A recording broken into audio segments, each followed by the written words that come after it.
From dietary guidelines that can cause eating disorders to the question we should all ask about whether they need to change, here are the crazy strict rules gymnasts need to follow. Competing at the highest level requires a certain amount of discipline, but in the case of dietary restrictions, they might end up causing eating disorders. Gymnastics is an extremely competitive sport, and it uses up a ton of calories. So gymnasts have to eat enough to keep their energy levels high. The thing is, they can't just chow down on empty calories, because that just won't give their bodies what they need to make up for all the physical strain.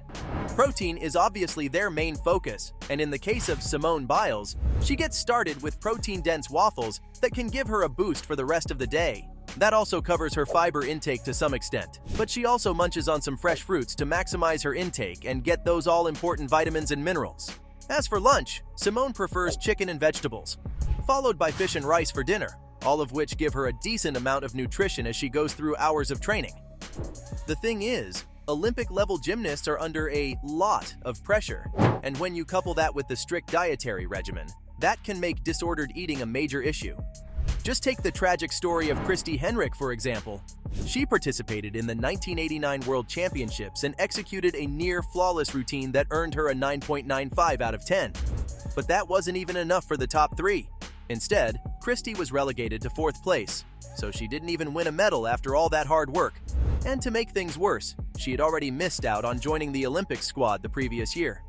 Needless to say, she took this pretty hard and started to believe that nothing she'd do would ever be good enough. This led to her developing some severe eating disorders, which kind of makes sense when you realize how many rules she had to follow in her eating habits. She just couldn't bear the thought of failing again. So she retired from professional gymnastics in 1991, and she basically starved herself so severely over the next 3 years that she died of organ failure at just 22 years old. Unfortunately, this isn't just a one-off either, by the way, because studies have shown that around 16% of professional gymnasts show signs of disordered eating. So I have to wonder if these rules are worth the harm they cause. Besides, this is just one of the many restrictions that gymnasts have to follow, and it's easy to see how it can become too much to bear. Did you know that gymnasts get judged on their grooming? For real, no matter how perfectly you stick the landing, the judges will dock some points if you have even one hair out of place. That's why you see all the Olympic pros wearing their hair in tight buns, ponytails, or braids, no matter what. To be fair, this isn't just for show. It can be hard to see what you're doing if your hair's getting in your face, so like the diet rules, you could say that this comes with the territory. Other guidelines regarding their appearance seem practical as well, such as the rule about earrings. To put it plainly, earrings of any kind aren't allowed in Olympic gymnastic events, which kind of makes sense if you think about it. I mean, can you imagine how disastrous it would be if a hoop got caught on one of the bars? That is the kind of thing that can rip your ear off, which is why these gymnasts are only permitted to wear studs and only studs. No rings, no necklaces, and no bracelets. And honestly, I get why these rules exist. Olympic gold medalist Nastia Liukin has mentioned how helpful they can be, and if someone at her level agrees with them, who am I to argue? Then again, some of the rules do seem a bit unfair, like the fact that leotards have to be approved beforehand. For starters, if the gymnasts are participating in a group event, they all need to wear the same leotard, and they also need to adhere to some specific design instructions. Basically, they can't wear narrow straps, any lacy bits need to be lined, and the backs can't show more than their shoulder blades. There are a bunch of other rules too, like not showing too much crotch, and you can probably see why they exist. The leotards already reveal a lot, and there's a fine line separating them from straight-up vulgarity, you know? Now, you might be wondering why I have a problem with these apparently sensible rules, so let me get to that. You see, even though the rule makers are trying to avoid vulgarity, the uniforms clearly sexualize the athletes. At the 2020 Summer Olympics in Tokyo, the German gymnastics team decided to wear unitards, which covered up their arms and legs because they wanted to protest the dress code. Now, this technically didn't break any rules since Unitarians are allowed, especially for religious reasons. But there's another aspect to their statement that we need to pay attention to. Women are required to wear these tight, revealing uniforms at all levels of the sport. But male gymnasts have a much more loose-fitting and comfortable dress code that's way less revealing. Why can't the same freedom be given to female athletes? I guess that's just one of the many things about the Olympics that need to change.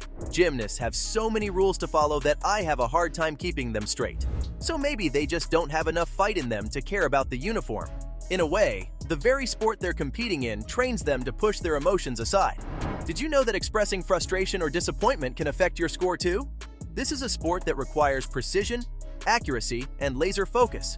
And as you've already seen with the case of Christy Henrik, losing out on a fraction of a point can cost you dearly. Despite that, gymnasts are expected to maintain their composure at all times. If they make a mistake, they need to keep their faces neutral. Otherwise, they'd just be making things even worse for themselves. That requires an insane amount of control. And when you add in all the other things they need to pay attention to, it's easy to see how it can take a toll. Now, these rules aren't all bad. The one about bullying sounds like a good idea for sure.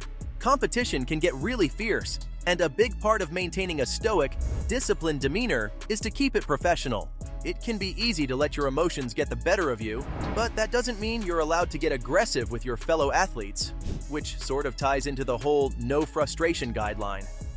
The rules also mention specific types of bullying to avoid any inappropriate incidents. Singling someone out for their race, gender, religion, physical disability, or anything else of that sort is a major breach of conduct, which helps maintain a positive environment.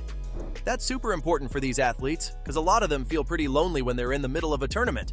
So this might be one aspect of the behavioral guidelines that does some good. But despite that, it's hard to see the suppression of normal human emotion as a positive thing. Of course, gymnasts don't really have much of a choice, now do they? After all, one of the most important rules is that improving your score doesn't come free. If you're an Olympic gymnast and you feel like your points were docked unfairly in some way, their coach has to hand over $300 for the privilege. Oh, and with a written report?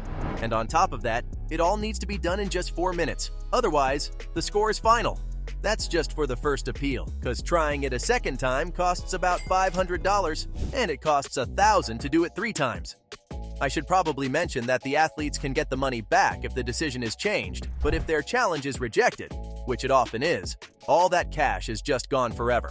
What I'm getting at here is that the rules don't always make sense, and gymnasts have a tough time challenging them. At this point, I have to ask, are they actually helpful or do they need to change? Some of the uniform guidelines are important because they keep athletes safe, but others seem to just sexualize women for no reason. They need to follow a super rigid diet. But we can't ignore how this might cause genuine eating disorders that have already cost lives. And then we have the no emotions rule, something that I can kind of understand in the context of professional sports and to prevent bullying. But I also feel like it adds unnecessary pressure on them when they're already at their wits' end. But what do you guys think? Am I just being pedantic here, or do you agree that some of the rules are a bit much? Either way, from the unavoidable question about whether they need to change, to the dietary restrictions that might cause eating disorders, these were the crazy strict rules that gymnasts need to follow.